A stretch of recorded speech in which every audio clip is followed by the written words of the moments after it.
Well, hi everyone. This is Pedro Garcia, host of Ask and Wonder, a show that brings Christians and skeptics, thinkers together to talk about the biggest questions in life. I'm excited about this conversation. Today, the topic is going to be a world without religion. And for this interesting conversation, I have two friends with me. Jason, he's a secular thinker, author of Manifest Insanity, a history of the evolution of the Judeo-Christian values. Jason, how are you? I'm good. How are you? Good. Thank you for being here with us. I'm excited about the conversation. Thank And you for having me also, on. we have Landon, and I hope that I'm pronouncing your last name well. Haynes, is that what you say? You pronounce it? That's right. Yeah. Cool. So Landon Haynes, secular thinker, author of A Justified Faith, which argues for faith in human potential. I will also put some links of the books in the description of the video. So if any of you are interested, you guys can get a hold of them. Before we start the conversation, as I always say, thank you for being here. And you know that this episode is going to be also a podcast episode. As if you're interested in listening to it in a podcast version, you can go to iTunes and just go to the search bar and type Ask and Wonder. Also, I'm excited about this new series that I recently started, Answers to the Biggest Questions, in which I'm actually being brave enough to give my answers at this point to the biggest questions in life. And I'm excited to also interact with you so that we can have more conversations concerning these questions. So let's go ahead and talk about this. So today, a world without religion. And Jason and Landon, if you guys don't mind, I always like to start asking the question, if my guests at one point were Christians or were in the past followed any type of religion in the past. So I would like to start with you, Jason. Have you always been a secular thinker, atheist? No. Okay. No, that's probably only been the last 10 to 15 years. So I was raised in a moderate Protestant church in Canada. I went to a Baptist school for 2 years where I was heavily indoctrinated and went through a born-again experience, and then kind of morphed back into moderate Christianity. And then through university, I stopped going to church and taking world religions and history classes, and sort of became a deist. And then probably into my 30s, I was an agnostic. And then sometime probably around my late 30s, I just realized that I just didn't believe anymore. So Jason, what would you say that it was the main thing that deterred you from being a Christian in this case? It wasn't necessarily deterred, but I think or refrain you from sometimes my vocabulary. As I reflect back, one of the elements that led me into sort of deism and agnosticism was, just watching the news and all of the religious strife going on in the world. And it just struck me as really silly. And I remember one day, I still remember the road I was on. I just had this flash of insight that kind of like they say racism is taught. Well, religion is taught. You're not born with a religious ideology. It's basically thrust upon you by your family. And it kind of occurred to me that, if two children were put up for adoption and one was raised Jewish and one was raised Muslim, and they end up hating each other, and yet they're twins. So it just seems that religion is just completely arbitrary in how it gets, the culture that you grow up in or the family that you grow up in. So. Okay, well, thank you for sharing that, Jason. Landon, what about you? Would you tell us a little bit about your background? Yeah, so I have not always been an atheist. I'd say the past 8 to 10 years is when I started kind of calling myself that. So for me, religion was something that I never really looked in the face, never really studied. And then once I started to, I always consider myself kind of a deep thinker, and I attacked a lot of different subjects like racism, things like that. But when I started, I like a lot of people, I think I never really just had the impetus, the spark, the motivation to really study religion. But when I did, I basically I didn't believe it. I didn't want to be associated with it. I started studying the Bible, and I found all kinds of things in there, barbarism, contradictions. It didn't seem to me like a divinely inspired book at all. I studied history, and I saw basically one long horror story, more or less. And blood sacrifice, eating the body of the god, things, the subjugation of women, all kinds of things, which I'm sure you know about, Mm-hmm. uh, really turned me off. And also just studying the scientists and the science, and the fact that there are a lot of explanations for things that are more substantiated, better supported than in religion. You've got all the different religions also, that make competing, mutually exclusive claims that they can't all be right. Mm. And it seems So, to me to be really the same type of thing with religions. I mean, none of them convince each other. Um, and, so, yeah, I would say the study. I would boil it down to study. I just started so studying. for you, Landon, it was kind of like what happens with Jason, if I understood well. It was kind of more the intellectual journey, right? That to Yeah. keep. Well, Well, there's an emotional side to it, okay. Mm. but it couldn't be just emotional. You Yeah, couldn't yeah, just say, I don't like this, therefore it's not true. definitely. So it was definitely intellectual, but there was an emotional aspect to it. Cool. Okay. Well, thank you, Landon. That is very interesting. Yeah. Well, it's interesting because there's some perhaps another time we could talk about that, our journeys and what happens, because some of the things that you guys mentioned were kind of things that actually helped me to become a follower of Christ. But perhaps we can talk about those things another time. Okay. Well, Jason and Landon, today's topic is a world without religion. I know that in 1 hour, it's kind of difficult to to tackle all of this, but I have 5 points. Hopefully, we can go over all these points, but we don't have to, definitely. So, my first question is a prima facie. I don't know how to say that in English. A first blush. I think you could say that in English too. So, what does a world without religion look like? What do you see in it, and what things could improve by not having any religions? In terms of, for example, let's start with morals. And Jason, if you would like to start there. Sure.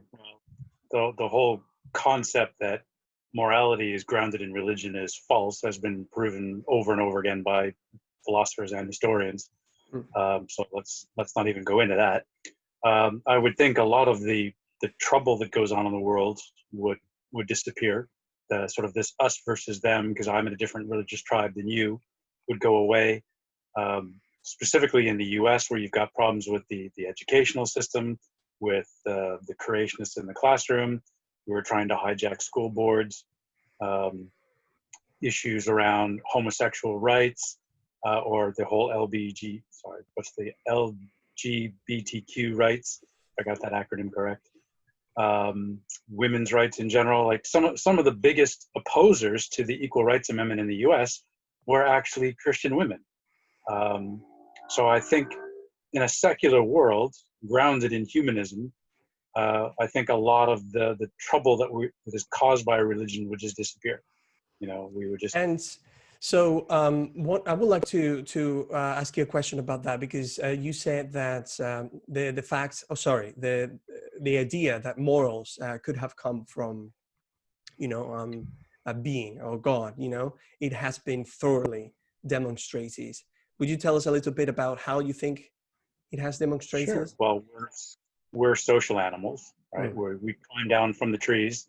There's a great book called The Belief Instinct by Jesse Baring that I quoted in a few of my articles and my books.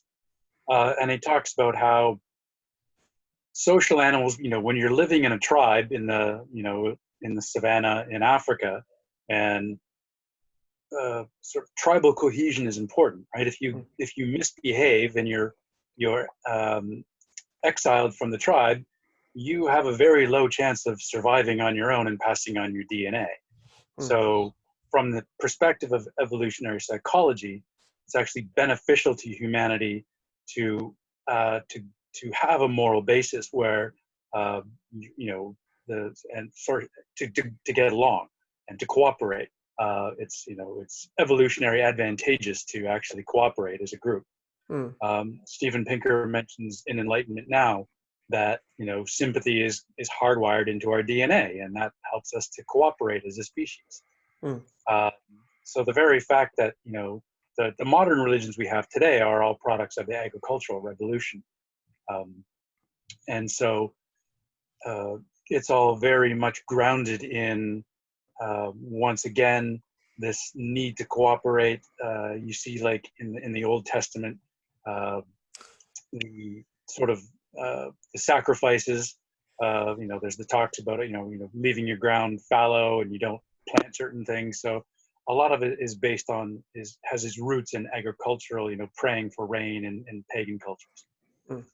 So this idea. So morality actually springs from just our common humanity and the fact that we need to cooperate as social animals. The fact that religions then co-opted this and made it a part of a religious ethic doesn't mean that morals come from religion. The very fact that the theists accuse atheists of being morally relativistic is absurd, because we don't need to believe in a higher power to think that we're going to be punished to behave. Whereas the theists who make this argument, and it's happened time and again with, I think Ray Comfort said it, and maybe Jerry Falwell said it as well. Without a belief in God, they'd be rapists and killers. So basically, what they're admitting to is being psychopaths. That the only thing that's keeping them in line is their fear of eternal damnation. So that's the real moral relativism. Well, so Landon, I would like to ask you, and of course, if you want to add something, Jason, because I like the answer, definitely, but I would like to focus more into actually kind of what a secular world would look like, instead of just going back to and comparing it to religion, because it is definitely clear that you guys don't support any type of religious morality. So we know that already. So I would like to actually explore, let's imagine that a religion is gone. There's 4,200 religions, or I think the number is around there, just completely goes away, and this sense of wonder about things going beyond nature or matter, it's gone. So I would like to really focus on what that world would look like, and I would like to focus on that if possible, definitely. So Landon, would you tell us a little bit about how would, in terms of morals, the way you think it would work, and the way people would cooperate, and Sure. all of this? Yeah, I agree with everything that Jason said. I mean, Mm-hmm. you talk about, morality being objective if it's a divine command. There's all kinds of problems with that. And one of the ones that he touched on is we have all these religions and none of them, can substantiate their claims. So they're not really objective. I mean, humanism is rooted in human nature, the common humanity that we all share. So I think if you look at like the U.S. Constitution and Bill of Rights, and you look at the rights of man and the citizen of France. Now, these societies had trouble living up to their ideals, but these are good starting points. So, the U.S. Constitution and Bill of Rights, they don't mention religion except to restrict its prejudice and power. Basically, it doesn't mention God at all. So, I think that's a good starting point. I think that the free thinkers and religious skeptics that wrote these documents, they and they said it, they saw the history of religion and the dark ages, and when Christianity or any religion, you look at the Islamic theocracies today and how they operate. I think there's no doubt if you take away secular democracy, then you're going to get that again in the Christian world. When one religion takes over, that's a threat to everybody's rights, at least everybody who dissents. Yeah. So I wrote in my blog that I wrote a blog that kind of inspired by your topic. And what I say about the ideal, so I imagine an ideal secular future would resemble that of Star Trek. Now, I'm a big Star Trek fan, and I'm That's not cool. trying to get into too much science fiction or nerdy stuff here. Yeah. But if you think about it, so what I say is I think, like Star Trek, poverty and prejudice will largely be vanquished. Humanity will have come together, exploring frontiers, internal and external. We will have finally realized that we are an interconnected, interdependent social species, and the unknown horizons we can reach if we work together. Meaning and purpose will not need the support of lies and violence. Study will replace rituals and blood magic. Diligence and integrity will replace holiness and piety. Curiosity and wonder will take the place of worship. And scripture will give way to the whole universe and the whole of human learning. So I also think if you follow kind of the key themes of the Enlightenment, and I consider myself, a follower of the Enlightenment and uh, its key themes of, progress, humanism, science, and reason, I think all the secular societies that have followed that are demonstrably superior to religious societies and secular societies that have not, that have kind of followed the worst aspects of religion, like Stalinist communism, something like that. They kind of copied a lot of the intolerance and the superstition and the unfreedom, rituals, heresy hunting, things like that. So look at Scandinavia today. Look at much of Western Europe. In many ways, these are the healthiest countries in the world. And you look at the countries that are, bastions of violence and disease and poverty, they're all the most religious. So, I mean, I'm not trying to confuse correlation and causation, but there is that correlation. We can see what types of things produce better societies.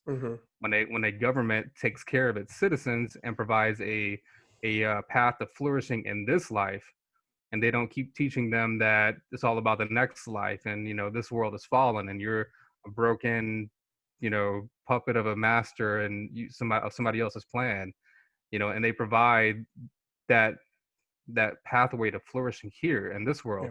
The only one we know we get, those are I have a question. That's good. Thank you, Landon and Jason. I have a question about that, because if this sense of wonder, whether it's true or not, it seems that it's permeating the world. I mean, there's so many religions and so many people just having this sense of there being something beyond matter, right? So if we were to assert that all of these are wrong in a way or another, that means that all the wrong things that we see in the world, since these religions are actually wrong, they're actually being caused by humans. So in the whole root of all evil is actually human. So I wonder if all these religions would disappear, I would, for example, would go to bed and I would lock the door before going to bed. So there are things that would keep going. The same thing that has been happening, because it seems we have proof also to determine that whether there's religion or there's not religion, there are people that wake up in the morning and for one reason or another, they decide to do good and bad things. So those things would actually keep happening, right? So my question there is, how would you guys, Jason and Landon, how would you think we could measure that, and how could we control that? Talking about kind of contextualizing it in the nature of justice in that sense, how would you talk about that? Jason, if you want to, or Landon. I'm not really sure I understand your question. Like, how would we balance the bad people who are still going to do bad things in a secular world? Yeah, definitely. That was kind of the question, but yeah, you can start there. Yeah. I mean, there's always going to be bad people. There have always been bad people. There always will be. Yeah. But in a secular humanist society, your laws are based on, no, not your laws, but presumably you're still going to have the same laws, and those laws are going to be based on humanist ideals, versus, in a theocracy where a lot of rights are trampled on. So I would think, we would continue having the same sort of laws we have now. I was thinking back earlier while Landon was talking. There was an interesting point that has been made. I think Pinker made it in Enlightenment Now, and I've hashed it out myself a couple of times. If you look at I think it's the Pew studies on religiosity. So the European countries and like New Zealand and other like the Western secular democracies that have the lowest levels of religiosity also correlate into the happiest countries in the world. So if having religion is supposed to be happy, make you happy and safe, then surely these secular countries should be miserable dystopias, and they're not. They're just the opposite. So one of the points that I was just thinking of, and it's a little bit off topic, but it ties back in. I was thinking, if you look at some of these cultures that are religious, And you look at the problems they're having even internally. So in Israel, the Orthodox are making, life miserable for other people. They want things shut down on the Sabbath. LL stopped flying on the Sabbath. Buses in Jerusalem stopped. But even within the communities in Israel, like the Ashkenazi Jews and the Sephardic Jews, they hate each other. They don't want their kids going to the same schools. So when you talk about having a world that's based on religion, well, even in Israel, the Jews can't get along with each other if they're from different strains. Yeah. So it just seems like a pointless argument to say if we had religion, the world would be happier, because quite obviously it's not true. So in secular societies, like in the Western secular democracies, where happiness and law and order reign supreme, that I think we would just have more of that. You set up that argument yourself, and then you criticized it. So I didn't say it, but I know that you were trying to tie up the idea to what you were saying. Jason, let me ask you a question. So when you mentioned that when people are born, they actually don't, like, the religion is something that is learned, that I think is true. We're not born with the sense of the specific terms of how to relate to God in this case. Well, so what happens when in a family, let's say in Switzerland, there's a secular family, and there's a kid growing up in a secular family? Do you think that something similar could happen in a family like that? Yeah, it happens all the time. That kids who were brought up with no religion as adults for whatever reason. Meaning in terms of like you put it, like in terms of indoctrination, do you think that could happen actually? Because some people are atheists because are born in secular countries. So that means that not everyone knows the reasons why they are Christians or secular or Buddhist, because they're born in specific culture. So what would you say? I think the number of people that are atheists compared to the people that are religious, the people that are atheists, the percentage is vastly more, the percentage of them that have studied it. And that's the reason that it's a conclusion, not a cultural, belief that they inherited. And there are some countries, like I mentioned, Scandinavia, but by and large, I think it's most people that are religious inherited that belief. And even those that have studied it subsequently, they're trying to reaffirm that predetermined or inherited belief. There is something, Landon and Jason, this is very interesting to me. I would like to hear your thoughts, because from an evolutionary standpoint, the fact that it seems, I'm serious, I'm no scientist at all, but it seems to be a trait that evolution has selected in our species in order for, like 4,200 religions in the world. So there is this sense, right? And it seems that this sense also brings, like, it's not just an emergent property that it makes people do this or that, but it truly brings meaning, which, by the way, we can talk about that. It's one of the things we'd like to talk to you later. So why do you think, Jason, why do you think that happens? Okay, well, I wrote an article on that. The atheist, the group, I can't remember, the Australian atheist group, who they did a conference back around 2012. They hosted the big international conference on atheism. They actually asked me to write an article for them for their newsletter, which I did. The title of it is Psychology of Faith. I can send you the link for your yes, put in please. the video. Please. Yeah. And one of the things I talk about that, again, coming back to Jesse Baring's book, The Belief Instinct. So when we're apes crawling down from the trees and trying to get along with each other, one of the things that helps you to behave yourself is this inherent idea that you're being watched, that helps you to behave yourself even when no one else is around. And one of the ideas that Baring talked about was in the same vein of that is the idea of the emergence of speech.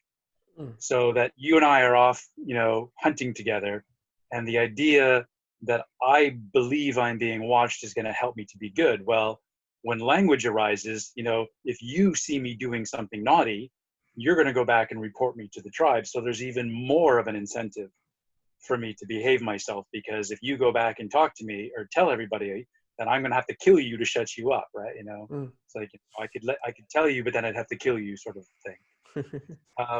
So again, it comes back to this idea that it's evolutionary advantageous to believe in this idea of a higher power, that you're being watched. It's kind of like the cosmic babysitter, right? Yeah. That, you know, you're being watched. And so it becomes a trait which is selected for in our DNA that gets passed on. And again, that goes hand in hand with meaning, as you were talking about, that there's this sense of wonder. And so along with that comes this sense of meaning and purpose and agency. So, and I discussed that in depth in the article. Yeah, please share that. I would like to share that and also read it, because when it comes to this question, it's fascinating to me, because even though I don't think it goes that way, but even though that we actually one day, beyond using the inference to the best explanation or abductive method in order to know things about what happens in the history of evolution, when we can actually one day perhaps we actually prove it. Do you accept evolution? Yes. Okay. Yeah. There's a part of it that definitely, when I accept evolution, I accept it from a layman perspective. Like, I really don't understand. There are many things about information, I understand also evolution as a mechanism that does something, which is it really doesn't exclude other explanations and other levels of explanation. Therefore, this is another thing with me, is with evolution.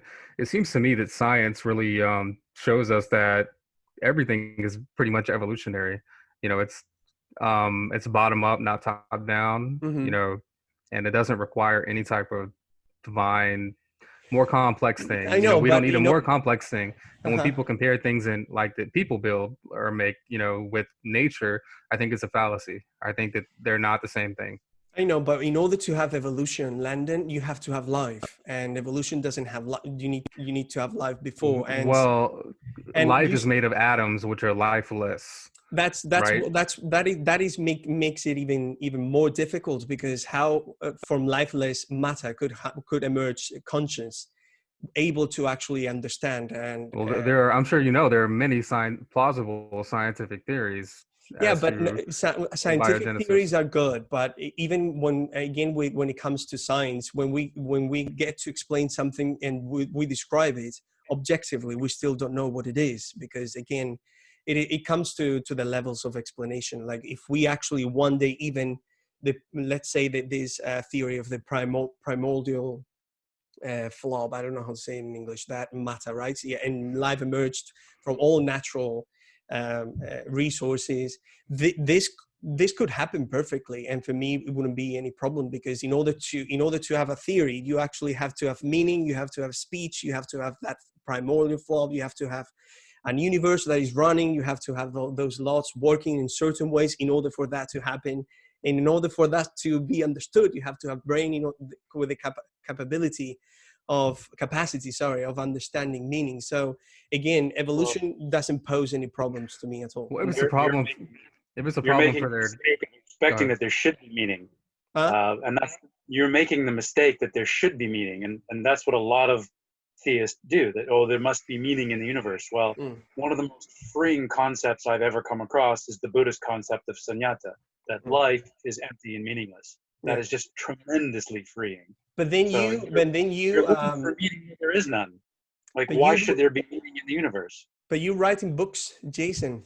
You're writing books, so you're trying to tell your ideas. There must be some meaning in order for you to write a book, or to just have conversations like this. We make meaning, but that doesn't mean that life has meaning. But that is something difficult for me. That is difficult for me to understand, which is, it's like finding purpose in a purposeless universe, finding meaning in a meaningless universe. I know that for you it is an enough answer. Definitely, it could be. It was an answer for me even in the past, but it cannot be at all an answer for me at this moment. But that is okay. What is your purpose, Pedro? What is your great purpose that you have?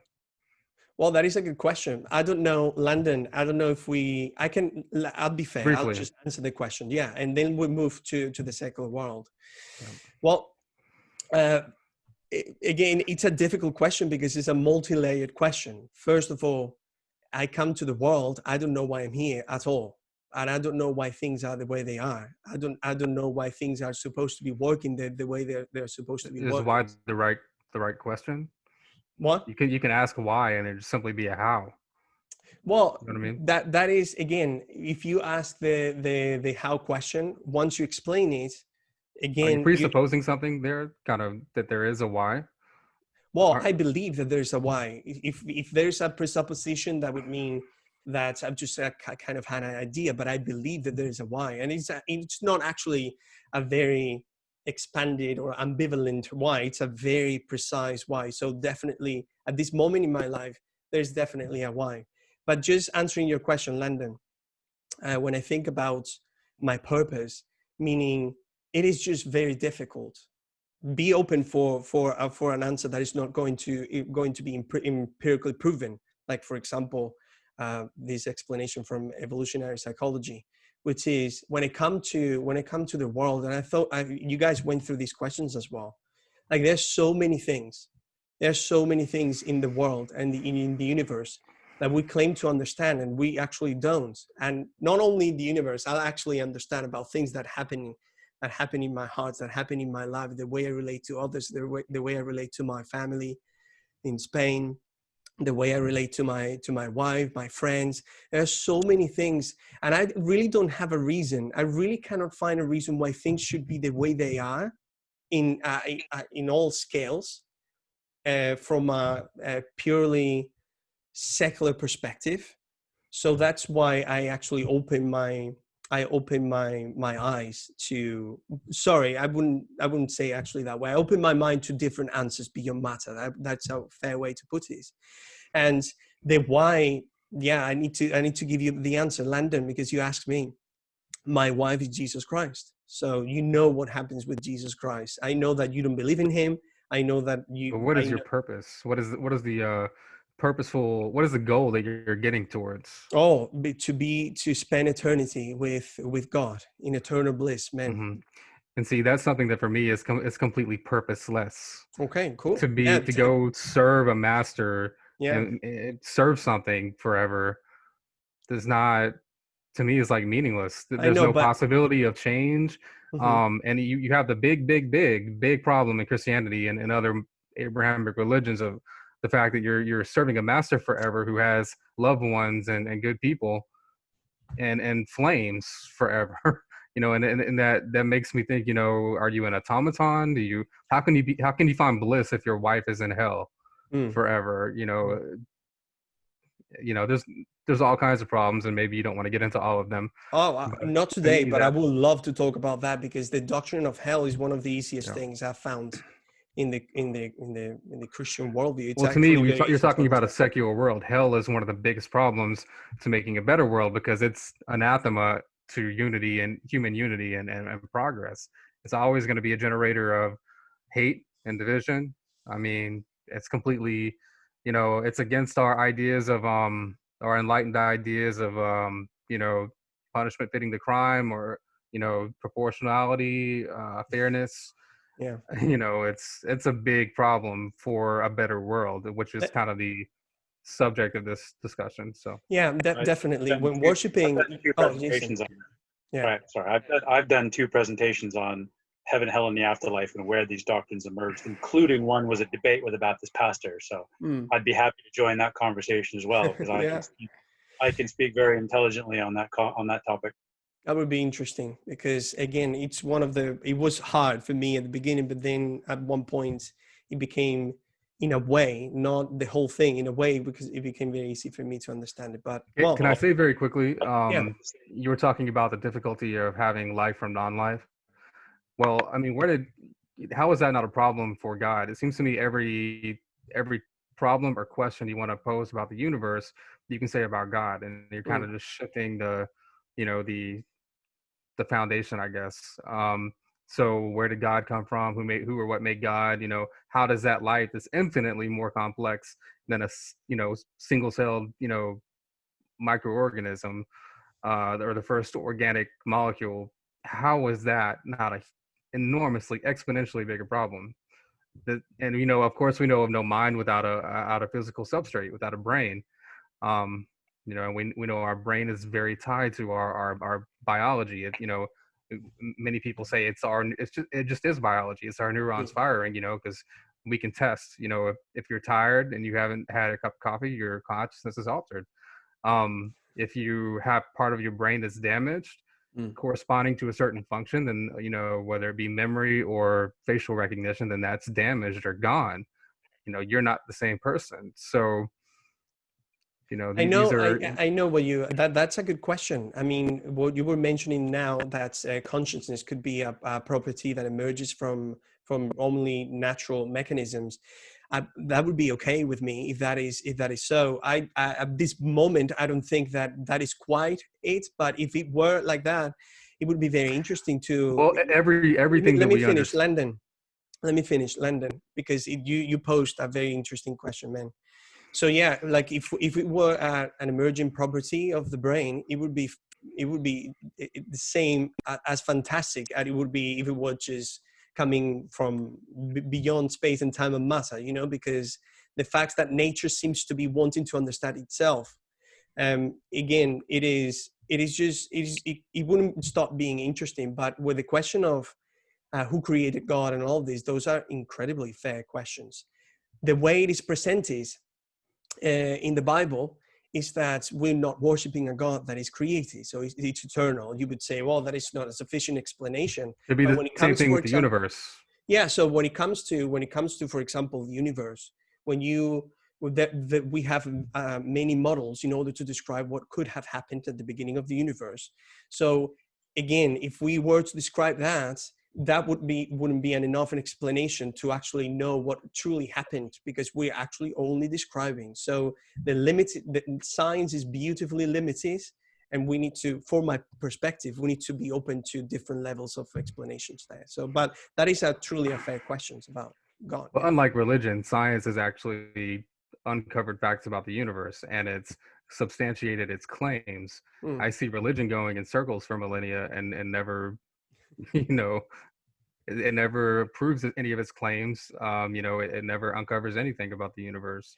Yeah, but religion, Landon, religion and science is like there are two things opposed. I mean, religion and science both come from the same hearts, from the same species, you know? So Well, they I actually were wouldn't, very much together. If you look at it historically, you know, definitely. people, but the problem is religious claims kept not adding up to what people discovered in the world. So they kind of branched off. And we also have the problem of science is really kind of systematic doubt, Mm. you know, and religion is all about faith, and faith is kind of a poison to that enterprise of Faith systematic with doubt. evidence. I mean, I wouldn't, because it seems with the last conversations that Christians and skeptics are having, I think we're moving from there a little bit. But like this fashion of calling faith like blind faith, I don't think that it has never been like that. Are there And people in the world that believe in things blindly? Oh yeah, everyone, me sometimes even. But I don't think that that's the type of faith that we're talking about here. And I actually, just to make an addition to what I said, maybe science didn't so much start. Well, it definitely did if you go back far enough. But our first systematic kind of scientist came out of, like so many things, out of ancient Greece, Mm. and the Ionians, who were the kind of the first people to really make a systematic effort to understand the natural world without appeal to anything supernatural and Mm. any gods. So they kind of cut that off way back then. But I think if you go back far enough, you definitely, they're all mixed up together, you know, Mm. science and religion, all that. Yeah, natural philosophy. And well, Yeah. that is very interesting. So let's move on to, thank you for those questions, by the way. So Jason, I would like to ask you a question, but just thinking again about this secular world. These conversations are always so interesting that this happens to me all the time. So They're always going to make little tangents, and that's yeah, fine. that is, it's fun. It's truly And fun. these topics intersect. So, Yeah, you know, just the definitely. topic of God intersects with so much. Yeah. Yeah. So, Jason, and of course, Landon, if you would like to add to this. So let's keep thinking about this secular world where there's no religion, and let's talk about it. Although these words are, let's say, loaded with religious meaning, let's try to think about them without this. Okay, so purpose and meaning. Okay, there are many people that are not religious, and those words are still very important for them. So in this secular world, how do you think people would find meaning and purpose, which seems to be something important for human lives, whether for religious people or not? Jason, please. Well, I think they have to find their own, and whatever it is that means for them. Joseph Campbell, who a lot of people today of the younger generation don't necessarily know who he is. He died back in '89. I definitely know who he is. He's actually the inspiration behind Star Wars. That Luke Wow. Skywalker is just the hero myth set in space. So Campbell was a cultural mythologist, and in his series, The Power of Myth, he has a very, very inspiring quote. It says, "Follow your bliss." It says something inside you knows what it wants to do, and if you want to be an artist, then be an artist. If you go to medical school because your family wants you to be a doctor, and you really want to be a painter, you're going to be miserable. Or you go to business school and you become an accountant, and you want to be a poet, you're going to be miserable. There's something core in your core that knows what it wants to do, and you need to follow that bliss. Which is why I write, because I went to business school, and when I'm at work, all I want to do is come home and research and work on my books and write, because when I'm writing, that for me is bliss. And about 3 years ago, a friend of mine died suddenly, and we had been up I think 48 hours before he died. We had been up until 3 a.m. having a great video chat. He was telling me about how happy he was, and then suddenly he had a brain clot or a blood clot in his brain and gone. And I was really struggling for several days to deal with this. And of course, he was an American, but he was living in the Philippines. He was a retired naval chief warrant officer. Master chief. And of course, Philippines, deeply Catholic country, and everyone's posting, "Oh, God bless you, you're with the angels now." And I know he's an atheist, and all these people are posting on his Facebook page, all these, he's with God now. And I really struggled for a few days to come to terms, because all of these sentiments obviously ring hollow to me. And then it finally dawned on me that I've just got to be in the moment, and I've got to be happy and grateful for the moments and the friendship that I did have with him. And I think that's the essence of meaning, is living in the present and just being grateful for the friends and the experiences that we have in our lives. And I think, as I said, but this whole concept of meaning, we look for meaning in the universe. And again, that's tied back psychologically in our evolutionary development, that your son is eaten by a tiger, and we need to search for meaning. Why did God take my son? So we look for meaning where there is none, and we make up meaning because our brains are hardwired to look for meaning. So Pattern seeking. Yeah. We want to make meaning. Why did I lose my job? Why did that girl cheat on me? And again, it's coming back to my friend who died. It just have to be thankful for the moments that and the good times that we had together, and just. So Jason or Landon, so what happens in this hypothetical world? So a person, I find meaning, then Jason, you find meaning, Landon finds meaning, my wife, and everyone. What happens? What would you say about many meanings just intersecting? Because there's a conflict sometimes of of meaning, purpose, values, and all that. How would a secular world would talk about that, or how would this be? Government that recognizes your rights end where other people's begin, or else you're going to have a very chaotic and unbeneficial world. I mean, a lot of this is kind of simple. I mean, we're only protected by other people who we can trust, basically. And how can we best obtain trust? By being somebody that's trustworthy, by so a person that's duplicitous and backstabbing is not beneficial. Same for a society, really. I mean, because even a sociopath or a psychopath, they're not infinitely invulnerable. Eventually, that invulnerability forces them back to the round table of morality and society. So, or society. And we are social species. So religion has provided community.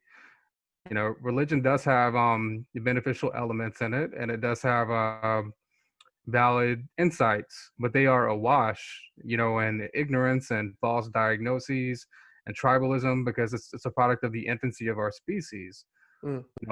We need to have facts that we build upon, facts about human nature, about the world, and not just mythological, mystical assertions about things.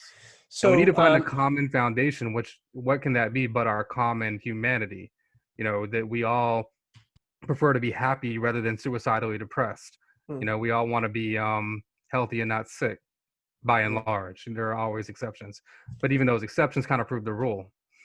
Landon, let me ask you a question about that. So when I hear the term like common humanity, I truly, seriously, I really like it.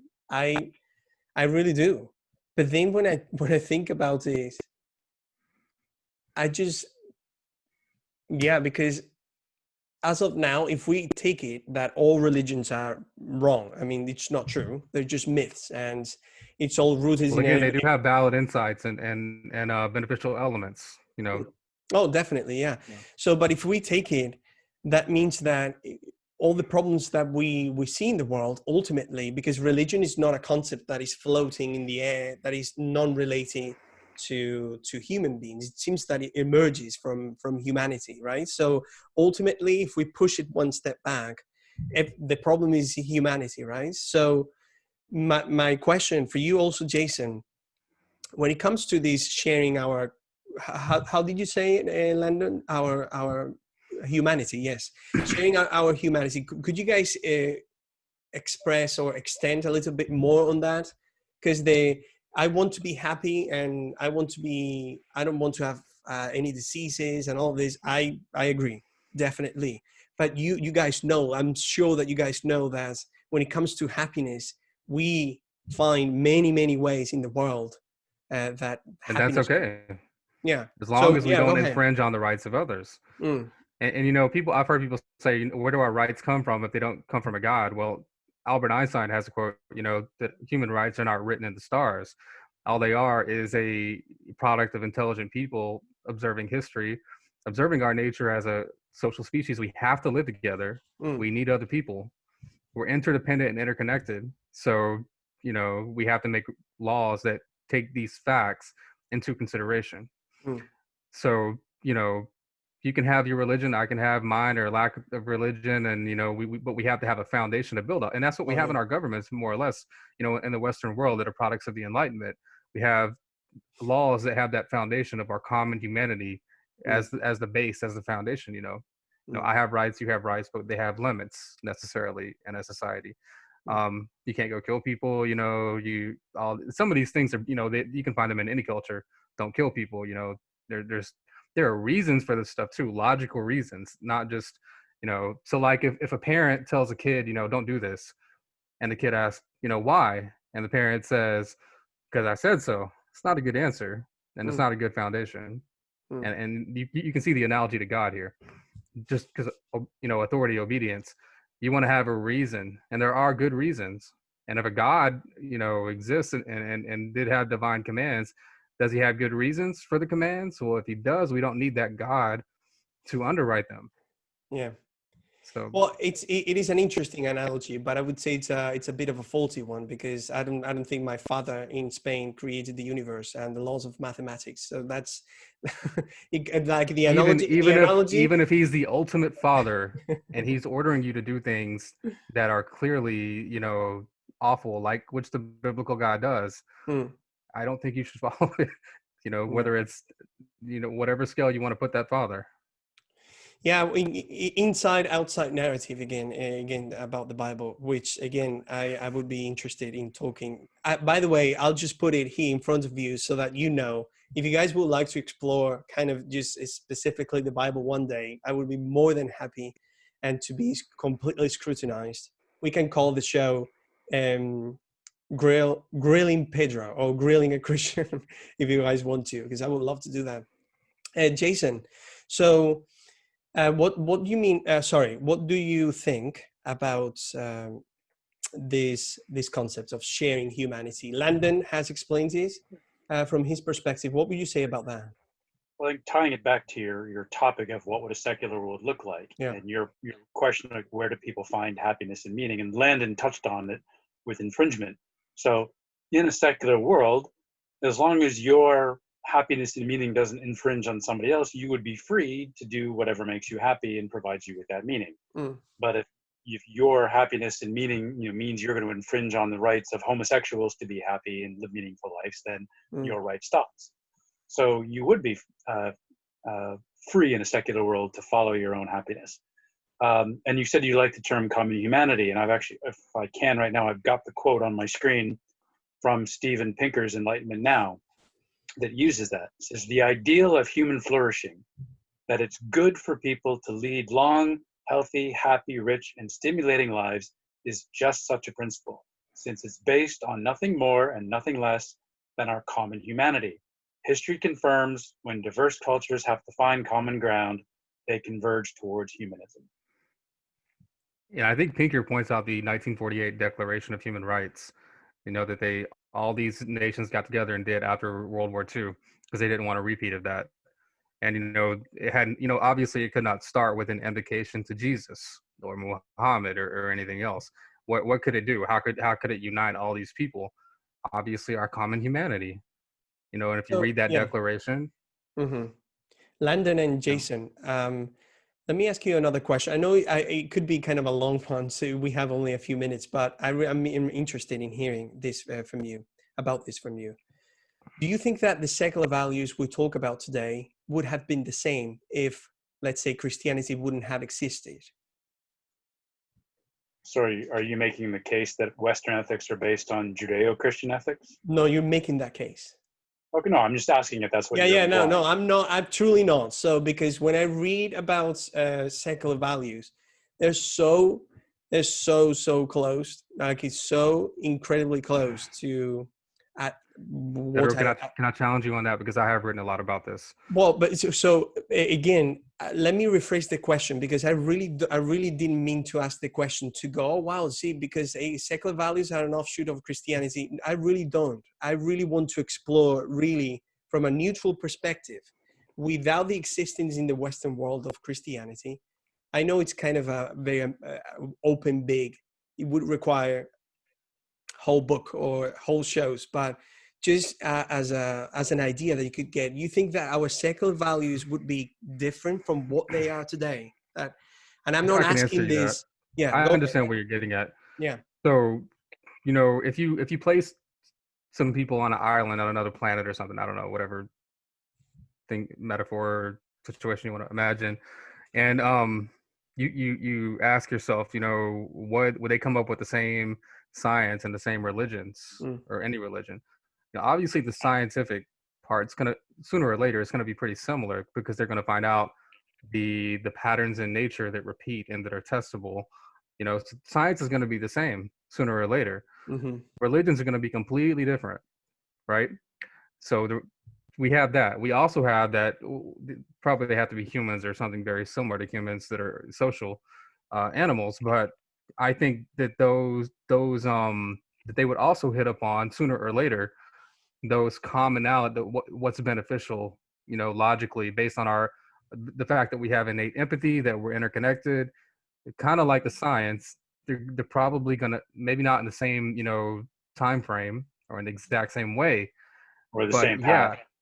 Yeah, I think like science, they would hit upon sooner or later what's beneficial for a social animal, that has to live together, that has empathy. I think they're going to be kind of like the science. They're going to hit upon the same kinds of facts, of principles, but the religions are going to be completely different. That's what I imagine. Wow. What about you, Jason? Do you have any thoughts about this question? Yeah, I would think that would be the same thing. Like, regardless of the path we took to get there, eventually it's gonna boil down to the lowest common denominator of, we're social animals with sympathy and empathy, and as Pinker said, we want to live healthy, safe, productive lives, and so that always converges down to humanism. So I think we would have gotten there eventually. We would have taken a different path without like the 1500 years of Catholic domination and repression in Europe. So this I means think when you that. extract all the best elements out of religion, what you get is humanism. Hmm. Okay, so does this mean that evolution then is not directionless? It has a direction. There's actually an arrow. We've flown the But perch of evolution evolution. it's just accidental. Coincidental, There's but no action. There's no intent in evolution. Like everything that happens is just a result of a random mutation. Jason, So you just mentioned Jason, and I really like this. Like there's a common lower foundation that everything would actually boil down to a common denominator. Maybe I misunderstood it, but the way it sounds and also the way you put it, Landon, it sounded as if from a humanistic, materialistic perspective of the world, it seems that there's also some type of direction, right? That is what I understood. You guys can correct me, please. Not well, necessarily. Okay. I wouldn't say direction from an evolutionary perspective, but Okay. direction that, as human societies evolve and things change with governments and social pressures. I actually did, I had an insight about a year ago, and I did a handful of memes. It didn't really catch on, but that social pressure forces political change, and political change gets encoded in religious doctrines, which then forces more social change. And there was this circle of social, political, and religious dynamism. So that, and I used a couple of examples throughout history, such as like the Deuteronomistic reforms. People, the ancient Judahites wanted social change, so it got encoded by Josiah and the Deuteronomistic reforms, and that got then embedded into the Jewish religion, which then informs their social customs. So just round and round and round. It is interesting because some of your explanations, and again, please correct me if I'm not representing well what you're saying, is that we can actually, or the purpose it seems to me, it's like we can actually quantify. You guys were talking about trust and being trustworthy. I think it was you, Landon, before. But when it comes to trusting and all of that, is there a way to quantify trustworthiness and using signs in order to do that, or is more kind of like, as you're saying, social species interacting, and then because of action there's consequences, we measure those consequences, and therefore we decide that this is actually what we should be doing or not? Because quantifying, we can always study things. We have the social sciences. We can collect data. So yeah. And trust is earned by demonstrable actions, right? So if you act in an untrustworthy way, you're going to be excised from the tribe. But if you consistently demonstrate trustworthiness, then you'll be given it. That is something, and we'll finish with this. We don't have to finish with this, but well, I don't want to be unfair, but just one comment, that something that makes me, it's very hard on me. It's just very hard for me to understand, because again, I understand, Jason and Landon, that you guys don't believe in this, but just give me 1 second with this. When you see, in my worldview, when you see God incarnate and living in the world and the way he lived, like taking care of everyone, taking care of the poor, having conversations with people, and it's hard for me to see, to realize that definitely religion has, it keeps causing. Pedro, you can't make that claim and expect, not expect us to. Okay. Well, then that's made fair. a big claim. That's a big fair. Factor. Yeah, this is fair. another big factor. I think one of the most obvious observations, the most basic observations you can make looking at the world objectively, is that it is completely indifferent. Hurricanes randomly slaughter kids. People or children's cancer wards. There's no religion being protected. Innocence is not protected. A certain belief system is not protected. All we have is, if you're walking under a falling tree, you're probably going to get killed. It doesn't matter what you believe. We have an indifferent universe. We're very small in it too, and like so many scientific discoveries have kind of diminished our imagined centrality in the universe. There is no God protecting anyone you know, as far as you can see objectively, quite the Oh, God is opposite. protecting me. That I can tell you from experience. Now, one thing I would say, But you think that. oh, definitely. I But think one of the problems I found with people is people talk about, oh, my experience. I believe people have experiences, but that doesn't mean what they attribute it to is valid. And when you look at other people's experience and all that this God fails to do in other people's lives, it's really a failure of objectivity, of empathy, of, you know, it's just no. I well, mean, it depends on the way you talk about God, because having expectations as to the way God needs to relate to you, that is a huge conversation in terms of theology, which is interesting, and we could have it one day. One thing you said there, Landon, is that the universe is indifferent. That is not a statement from science. That's more an opinion, and it's an indifferent world. But we have been talking about for some time now this is about the demonstrable. necessity. It's Huh? demonstrably indifferent. Well, that's, Because you can think that, but that's not a statement from science that you can quantify, empirically verified. So I don't I think really you need to can. I think I just pointed out how it doesn't matter what you believe or, you know, your age or innocence. You Mm, are subject to the same physical laws, and you will die if you're in a bad situation. You you're know, right. sometimes, you know, like maybe a little girl survives a plane crash. You know, well, a bunch of other little girls didn't. They were on that plane. You know, and Yeah, we can always make up stories. You know, or how do you call it?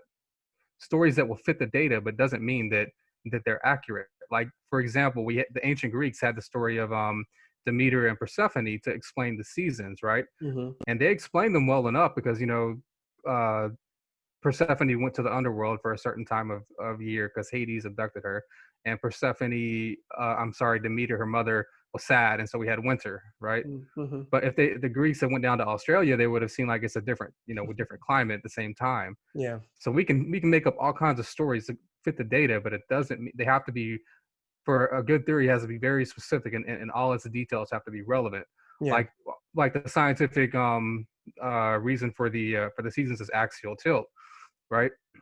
And all those details are very specific, you know. mm, Uh, but we can always make up a story to try to fit the data that we see. It doesn't mean it's a. definitely. Definitely. When I heard that the world is indifferent, for me, from my perspective, that is kind of at the same level of explanation of saying that God exists. It comes to the same level of explanation, which I is, don't think so. I think, I really truly think But so. you're what I said, right? Yeah, oh, How yeah, people. yeah, It yeah. doesn't matter what you believe. You know, there's Oh, yeah, you can see, hey, definitely. nobody's okay. I really heard that, Landon. I really did. But yeah. But well, so Landon and Jason, I'm very thankful for you guys. This has been a fascinating conversation, and I'm actually very, very okay that sometimes we end up talking about other things. I really enjoy talking to you guys. So if you guys are open to keep having conversations with me, then please let's keep having them. And I'll be sharing for you viewers. I'll be sharing the links from Jason's book, Manifest Insanity, which, by the way, it's a title that I really like, and Landon's book, A Justified Faith. And let's keep the conversation going. So if you guys have any We're both questions, also on Atheist Alliance International, oh, nice, we can and I share that blog on too. there. And Jason, I think, blogs sometimes also. So, Definitely. If Yeah, you, I haven't written anything in a while. I've been busy focused on writing my new book that I haven't really focused on writing any blogs. So yeah, that's taking up. any information you would like to share, just send it to me, and I'll share it in the description on the. check out my channel. I do have a YouTube channel. Oh yeah, that's Uh, true. That's true. Foresight Paradigm. That's FORSIGHT But Okay. yeah, And I'll share that to Landon, like I did in the last video. So thank you very much for watching this. Comment if you have any questions, if you want to challenge me, if you want to challenge Jason, if you want to challenge Landon, if you want to challenge us all, just let's keep the conversation going, because this is very healthy. And thank you very much for being with us today. Thank you. thank you for having us. Thank you.